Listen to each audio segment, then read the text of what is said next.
शास्त्रों में बताया गया है कि सत्यनारायण व्रत कथा का पाठ करने से व्यक्ति को 1000 यज्ञ करने के बराबर पुण्य फल व प्राप्ति होती है। सत्यनारायण भगवान का व्रत कथा में भगवान विष्णु के सत्य स्वरूप के बारे में बताया गया है। इस व्रत का पाठ करने से घर में सुख समृद्धि का वास होता है और भगवान विष्णु की कृपा बनी रहती है। श्री सत्यनारायण भगवान की कथा। प्रथम अध्याय। एक समय नैमिषारण्य तीर्थ में सोनकादि 88,000 ऋषियों ने श्री सूत जी से पूछा, हे प्रभु, इस कलयुग में वेद विद्या रहित मनुष्यों को प्रभु भक्ति किस प्रकार मिलेगी तथा उनका उद्धार कैसे होगा। हे मुनिश्रेष्ठ, कोई ऐसा तप कहिए जिससे थोड़े समय में पुण्य प्राप्त हो जाए तथा मनवांछित फल मिले।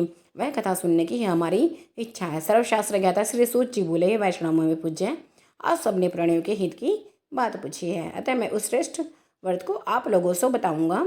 इस व्रत को नारद जी ने लक्ष्मी नारायण से पूछा था और श्री लक्ष्मीपति ने मुनि श्रेष्ठ नारद जी से कहा था, तो ध्यान से सुनो। एक समय योगीराज नारद जी दूसरों के हित की इच्छा से अनेक लोकों में घूमते हुए मृत्यु लोक में आ पहुंचे। यहाँ अनेक योनियों में जन्मे हुए प्राय सभी मनुष्यों को अपने कर्मों के द्वारा अनेकों दुखों से पीड़ित देकर सोचा कि इस यत्न के करने से निश्चय ही मानवों के दुखों का नाश हो सकेगा। ऐसा मन में सोचकर विष्णु लोक को गए। वहाँ श्वेत वर्ण और 4 भुजाओं वाले देवों के ईश नारायण का, जिनके हाथों में शंख चक्र गदा और पद्म थे तथा वरमाला पहने हुए थे, देखकर स्तुति करने लगे, हे भगवान, आप अत्यंत शक्ति से संपन्न हैं। मन तथा वाणी भी आपको नहीं पा सकती। आपका आदि मध्य अंत नहीं है। निर्गुण स्वरूप सृष्टि के कारण भक्तों के दुख को नष्ट करने वाले हो। आपको मेरा नमस्कार है। नारद जी से इस प्रकार की स्तुति सुनकर विष्णु भगवान बोले, हे मुनि श्रेष्ठ, आपके मन में क्या है? आपका किस काम के लिए आगमन हुआ है? निसंकोच कहो। तब नारद मुनि बोले, मृत्यु लोक में सब मनुष्य जो अनेक योनियों में पैदा हुए हैं, अपने अपने कर्मों के द्वारा अनेकों प्रकार के दुखों से दुखी हो रहे हैं। नाथ, मुझ पर दया रखते हो तो बताइए कि उन मनुष्यों के सब दुख थोड़े से ही व्रतन से कैसे दूर हो सकते हैं। श्री भगवान जी बोले, हे नारद, मनुष्यों के भलाई के लिए तुमने बहुत अच्छी बात पूछी है। जिसके करने से मनुष्य मोह से छूट जाता है, वह मैं कहता हूँ, सुनो। बहुत पुण्य देने वाला स्वर्ग तथा मृत्यु लोक दोनों में दुर्लभ एक उत्तम व्रत है। आज मैं प्रेम वश होकर तुमसे कहता हूँ। श्री सत्यनारायण भगवान का यह व्रत अच्छी तरह से विधि पूर्वक करके मनुष्य तुरंत ही यहाँ सुख भोग कर मरने पर मोक्ष को प्राप्त होता है। श्री भगवान के वचन सुनकर नारद मुनि बोले, इस व्रत का क्या फल है, क्या विधान है, किसने यह व्रत किया था और किस दिन यह व्रत करना चाहिए, विस्तार से कहिए। भगवान बोले, दुख शोक आदि को दूर करने वाला, धन धान्य को बढ़ाने वाला, सौभाग्य तथा संतान को देने वाला यह व्रत सब स्थानों पर विजयी करने वाला है। भक्ति और श्रद्धा के साथ किसी भी दिन मनुष्य श्री सत्यनारायण की शाम के समय ब्राह्मणों और बंधुओं के साथ धर्मपरायण होकर पूजा करें। भक्ति भाव से नवेद, केले का फल, घी, दूध और गेहूं का आटा सवाया ले। गेहूं के अभाव में साठी का चूर्ण और शक्कर तथा गुड़ भी ले सकते हैं। सब भक्षण योग्य पदार्थ जमा करा के भगवान को अर्पित करें तथा बंधु बंधुओं सहित ब्राह्मणों को भोजन कराएं। इसके पश्चात स्वयं भोजन करें। नृत्य, गीत आदि का आचरण कर सत्यनारायण भगवान का स्मरण करता हुआ समय व्यतीत करे। इस तरह से व्रत करने पर मनुष्य की इच्छा ही निश्चय पूरी होती है। विशेषकर कलिकाल में मृत्यु लोक में यही मोक्ष का सरल उपाय है। इति श्री सत्यनारायण व्रत कथा प्रथम अध्याय संपूर्ण। श्रीमन्नारायण नारायण नारायण नारायण भजमन नारायण नारायण नारायण। श्री सत्यनारायण भगवान की जय। द्वितीय अध्याय। सूत जी बोले, हे ऋषियों, जिसने पहले समय में इस व्रत को किया उसका इतिहास कहता हूँ, ध्यान से सुनो। सुंदर काशीपुरी नगरी में एक अत्यंत निर्धन ब्राह्मण रहता था। वह भूख प्यास से बेचैन हुआ नित्य पृथ्वी पर घूमता रहता था। ब्राह्मणों से प्रेम करने वाले भगवान ने ब्राह्मण का रूप धारण कर उसके पास जा आदर के साथ पूछा, हे विप्र, नित्य दुखी हुआ पृथ्वी पर क्यों घूमता है? दीन ब्राह्मण बोला, मैं निर्धन ब्राह्मण हूँ, भिक्षा के लिए पृथ्वी पर फिरता हूँ। हे भगवान, यदि आप इसका उपाय जानते हो तो कृपया करके कहो। वृद्ध ब्राह्मण बोला, सत्यनारायण भगवान मन वांछित फल देने वाले हैं, इसलिए हे ब्राह्मण, तो उनका पूजन कर, जिसके करने से मनुष्य सब दुखों से मुक्त होता है। ब्राह्मण को व्रत का सारा विधान बतलाकर बूढ़े ब्राह्मण का रूप धारण करने वाले श्री सत्यनारायण भगवान अंतर ध्यान होगी। जिस व्रत को वृद्ध ब्राह्मण ने बतलाया मैं उसको करूंगा। यह निश्चय करने पर उसको रात में नींद भी नहीं आई। वह सवेरे उठकर सत्यनारायण भगवान के व्रत का निश्चय कर भिक्षा के लिए चला। उस दिन उसको भिक्षा में बहुत साधन मिला, जिससे बंधु बांधवों के साथ उसने श्री सत्यनारायण का व्रत किया। इसके करने से वह विप्र सब दुखों से छुटकर अनेक प्रकार की संपत्तियों से युक्त हुआ। उस समय से वह विप्र हर मास व्रत करने लगा। इस तरह सत्यनारायण भगवान के व्रत को जो करेगा वह सब पापों से छूटकर मोक्ष को प्राप्त होगा। आगे जो पृथ्वी पर सत्यनारायण भगवान का व्रत करेगा वह सब मनुष्य दुखों से छूट जाएगा। इस तरह नारद जी से नारायण का कहा हुआ यह सब व्रत मैंने तुमसे कहा। विप्रो, मैं और क्या कहूँ? ऋषि बोले, हे मुनिवर, संसार में उस विप्र से और किस किस ने सुनकर किस किस ने व्रत को किया? वह सब हम सुनना चाहते हैं, इसके लिए हमारे मन में श्रद्धा है। सूत जी बोले, हे मुनियों, जिसने इस व्रत को किया है वह सब सुनो। एक समय वह विप्र धन और ऐश्वर्य के अनुसार बंधु बांधवों के साथ व्रत करने को तैयार हुआ। उसी समय एक लकड़ी बेचने वाला बूढ़ा आदमी आया और बाहर लकड़ियों को रखकर विप्र के मकान में गया। प्यास से दुखी लकड़हारा उनको व्रत करते देखकर विप्र को नमस्कार कर कहने लगा, आप ये क्या कर रही हैं और इसके करने से क्या फल मिलता है, कृपया करके मुझे बताइए।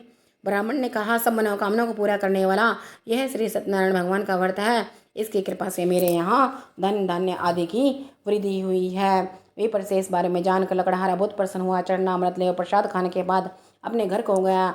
लकड़हारे ने अपने मन में इस प्रकार का संकल्प किया कि आज नगर में लकड़ी बेचने से जो धन मिलेगा उसी से श्री सत्यनारायण भगवान का उत्तम व्रत करूंगा। यह मन में विचार कर वह बूढ़ा लकड़हारे अपने सिर पर रखकर जिस नगर में धनवान लोग रहते थे ऐसे सुंदर नगर में गया। उस रोज वहां पर उसे उन लकड़ियों का दाम पहले दिनों से चौगुना मिला। तब वह बूढ़ा लकड़हारा दाम ले और अति प्रसन्न होकर पक्के केले की फली, शक्कर, घी, दूध, दही और गेहूं का चूर्ण इत्यादि सत्यनारायण भगवान के व्रत की कुल सामग्रियों को लेकर अपने घर गया। फिर उसने बंधु बांधवों के साथ विधि पूर्वक भगवान का पूजन और व्रत किया।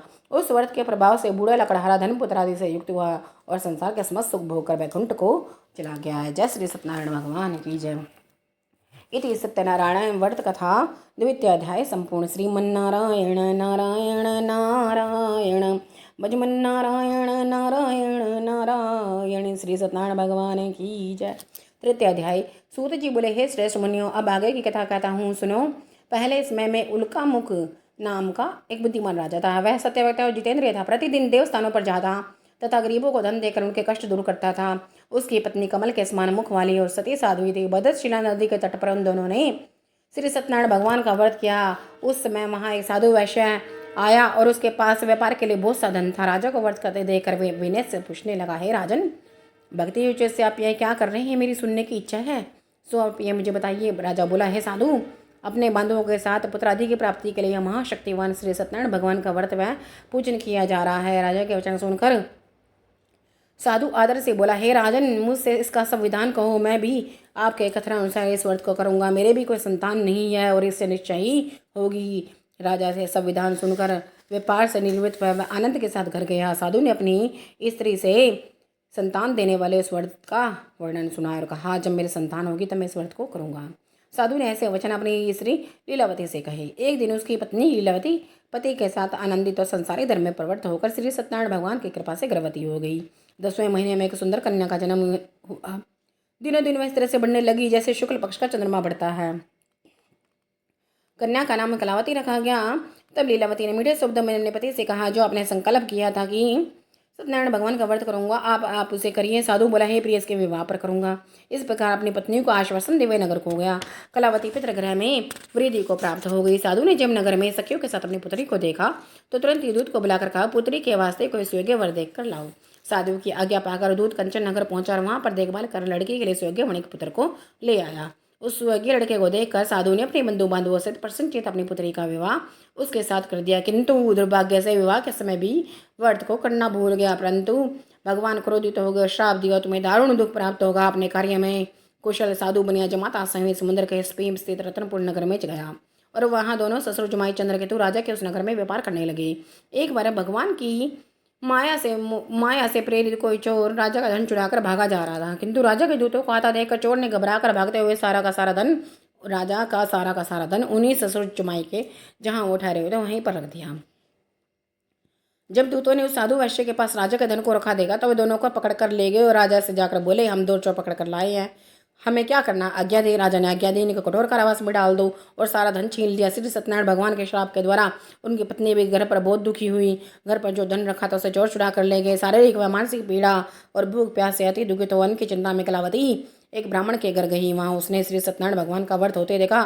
फिर कथा सुनी, प्रसाद ग्रहण कर रात को घर आई। माता ने कलावती से कहा, हे पुत्री, तू अब तक कहाँ रही और तेरे मन में क्या है? कलावती बोली, ये माता, मैंने एक ब्राह्मण के घर श्री सत्यनारायण भगवान का व्रत होते देखा है। कन्या के वचन सुनकर लीलावती भगवान के पूजन की तैयारी करने लगी। लीलावती ने परिवार और बंधुओं सहित श्री सत्यनारायण भगवान का पूजन किया और वर मांगा, मेरे पति और दामाद शीघ्र आ जावें। साथ ही प्रार्थना की, हम सबका अपराध क्षमा करो। श्री सत्यनारायण भगवान इस वर्ष से संतुष्ट हो गए और राजा को चंद्रकेतु में स्वप्न में दर्शन दिया और बोले, हे राजन, दोनों वैश्यों को प्रातः ही छोड़ दो और उनका सारा धन जो तुमने ग्रहण किया है दे दो, नहीं तो मैं तुम्हारा धन, राज्य, पुत्र आदि सब नष्ट कर दूंगा। राजा से ऐसा कहकर भगवान अंतर ध्यान हो गए। प्रातःकाल राजा चंद्रकेतु ने सभा में अपना स्वप्न सुनाया। फिर दोनों वणिक पुत्रों को कैद से मुक्त कर सभा में बुलाया। दोनों ने आते ही राजा को नमस्कार किया। राजा मीठे वचनों से बोला, हे महानुभावो, भाग्यवश ऐसा कठिन दुख प्राप्त हुआ है, अब तुम्हें कोई भय नहीं। ऐसा कहकर राजा ने उनको नए नए वस्त्राभूषण पहनाए तथा उनका जितना धन लिया था उससे दुगना धन देकर आदर से विदा किया। दोनों वैश्य अपने घर को चल दिए। इति सत्यनारायण व्रत कथा तीसरा अध्याय संपूर्ण। श्रीमन्नारायण नारायण नारायण नारायण भजमन्नारायण नारायण नारायण। चतुर्थ अध्याय। सूत जी बोले, वैश्य ने मंगलाचार करके यात्रा आरंभ की और अपने नगर को चल दिए। उनके थोड़ी दूर निकलने पर दंडी वेशधारी श्री सत्यनारायण ने से पूछा, हे साधु, तेरी नाव में क्या है? अभिमानी वणिक हंसता हुआ बोला, हे दंडी, आप क्यों पूछ रहे हैं? क्या धन लेने की इच्छा है? मेरी नाव में तो बेल और पत्ते भरे पड़े हैं। वैश्य कठोर वचन सुनकर श्री सत्यनारायण भगवान ने कहा कि तुम्हारा वचन सत्य हो। दंडी ऐसा कहकर चले गए। कुछ दूर जाकर समुद्र के किनारे बैठ गए। दंडी के जाने पर वैश्य ने नित्य क्रिया करने के बाद नाव को ऊंची उठी देखा और मूर्छा से गिर पड़ा। और मूर्छा खुलने पर अत्यंत शोक प्रकट करने लगा। तब दामाद बोला, आप शोक न करेंगे, दंडी का श्राप है, तब इनके शरण में चलना चाहिए, तभी हमारी मनोकामना पूरी होगी। दामाद के वचन सुनकर वह दंडी के पास पहुंचा और अत्यंत भक्ति भाव से नमस्कार करके बोला, मैंने जो आपसे कहा सत्य वचन थे, उनको क्षमा करो।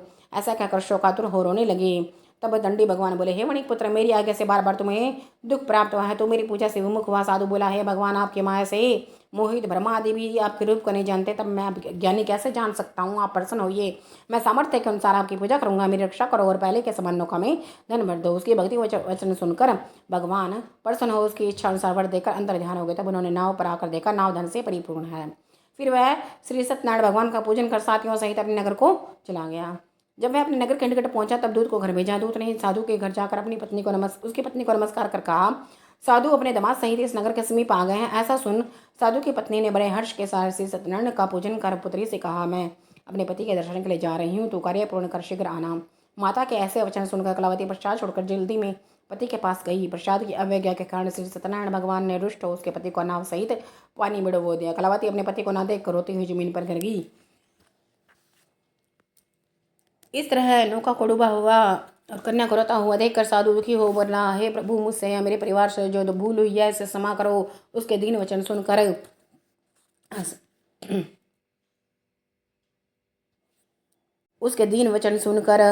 श्री सत्यनारायण भगवान प्रसन्न हो गए। आकाशवाणी हुई, है साधु, तेरी कन्या मेरे प्रसाद को छोड़कर आई है, इसलिए इसका पति अदृश्य हुआ। यदि वह घर जाकर प्रसाद खाकर लौटे तो इसे इसका पति अवश्य मिलेगा। आकाशवाणी सुनकर कलावती ने घर पहुंचकर प्रसाद खाया। फिर पति के दर्शन किए। तत्पश्चात साधु ने बंधु बांधवों सहित श्री सत्यनारायण भगवान का विधि पूर्वक पूजन किया। इस लोक का सुख भोग कर अंत में स्वर्लोक हो गया। इति श्री सत्यनारायण व्रत कथा चतुर्थ अध्याय संपूर्ण। श्रीमन्नारायण नारायण नारायण भजमन्नारायण नारायण नारायण। श्री सत्यनारायण भगवान की जय। पंचम अध्याय। सूत जी बोले, हे ऋषियों, मैं और भी कथा कहता हूँ, सुनो। प्रजा पालन में लीन तुंगध्वज नाम का एक राजा था। उसने भी भगवान का प्रसाद त्याग कर बहुत दुख पाया। एक समय वन में जाकर वन्य पशुओं को मारकर बड़के नीचे आया। माँ उसने ग्वालों को भक्ति भाव से बधों सहित पूजन करते हुए देखा। वह देख कर भी वहाँ नहीं गया। सत्यनारायण का पूजन करते देखा। वह देख कर भी मानुष वहाँ नहीं गया और ना ही नमस्कार किया। जब ग्वालों ने श्री सत्यनारायण भगवान का प्रसाद उसके सामने रखा था, प्रसाद का त्याग कर अपनी नगरी को चला गया। वहाँ पहुंचकर उसने अपना सब कुछ नष्ट पाया। तब वह जान गए यह सब भगवान ने किया। तब वह विश्वास कर ग्वालों के पास गए, विधि पूर्वक पूजन किया और प्रसाद का श्री सत्यनारायण भगवान की कृपा से सब कुछ पहले जैसा हो गया। फिर दीर्घ काल तक सुख भोग कर मरने पर स्वर्लोक हो गया। जो मनुष्य इस परम दुर्लभ व्रत करेगा, भगवान की कृपा से उसके घर यहाँ धन धान्य आदि की प्राप्ति होगी। निर्धन धनी और बंदी बंधन से मुक्त और निर्भय हो जाते हैं। संतानहीनों को संतान की प्राप्ति होती है तथा सब मनोरथ पूर्ण होकर अंत में वैकुंठ धाम को जाता है। सूत जी बोले, जिन्होंने पहले इस व्रत को किया है, अब उनके दूसरे जन्म की कथा कहता हूँ। वृद्ध सतानंद ब्राह्मण ने सुदामा का जन्म लेकर मोक्ष की प्राप्ति की। लकड़हारे ने अगले जन्म में निषाद बनकर मोक्ष प्राप्त किया। उल्कामुख नाम का राजा दशरथ होकर वैकुंठ को गए। साधु नाम के वैश्य ने मोरध्वज बनकर अपने पुत्र को आरे से चीरकर मोक्ष पाया। महाराज तुंगध्वज ने स्वयंभू होकर भगवान में भक्ति युक्त होकर कर्म कर मोक्ष पाया। श्री सत्यनारायण व्रत कथा का पंचम अध्याय संपूर्ण। श्री श्रीमन्नारायण नारायण नारायण लक्ष्मी नारायण नारायण। जय श्री सत्यनारायण भगवान। श्री सत्यनारायण जी की आरती। ओम जय लक्ष्मी रमणा स्वामी, जय लक्ष्मी रमणा सत्यनारायण स्वामी जनपातक हरणा। ओम जय लक्ष्मी रमणा। स्वामी जय लक्ष्मी रमणा। रतन जडित सिंहासन अद्भुत छवि राजे। नारद करत निरंतर घंटाध्वनि बाजे। ओम जय लक्ष्मी रमणा। स्वामी जय लक्ष्मी रमणा। प्रकट भये कलि कारण द्विज को दर्श दियो। बूढ़ो ब्राह्मण बन कर कंचन महल कियो। ओम जय लक्ष्मी रमणा। स्वामी जय लक्ष्मी रमणा। दुर्बल भील कराल जिन पर कृपा करी। एक चंद्र जोड़े कर राजा तिनकी विपत्ति हरी। ओम जय लक्ष्मी रमणा। स्वामी जय लक्ष्मी रमणा। वैश्य मनोरथ पायो शरदा तज दीनी। सो फल भोग्यो प्रभुजी फिर स्तुति कीनी। ओम जय लक्ष्मी रमणा। स्वामी जय लक्ष्मी रमणा। भाव भक्ति के कारण जिन जिन रूप धरियो। शरदा धारण कीनी तिनको काज सरियो। ओम जय लक्ष्मी रमणा। स्वामी जय लक्ष्मी रमणा। ग्वाल बाल संग राजा वन में भक्ति करी। मन वांछित फल दीनो दीन दयाल हरि। ओम जय लक्ष्मी रमणा। स्वामी जय लक्ष्मी रमणा। चढ़द प्रसाद सवायो कदली फल मेवा। ओम जय लक्ष्मी रमणा। धूप दीप तुलसी से राजी सत्य देवा। ओम जय लक्ष्मी रमणा। स्वामी जय लक्ष्मी रमणा। श्री सत्यनारायण जी की आरती जो कोई नर गावे। तन मन सुख संपत्ति मन वांछित फल पावे। ओम जय लक्ष्मी रमणा। स्वामी जय लक्ष्मी रमणा।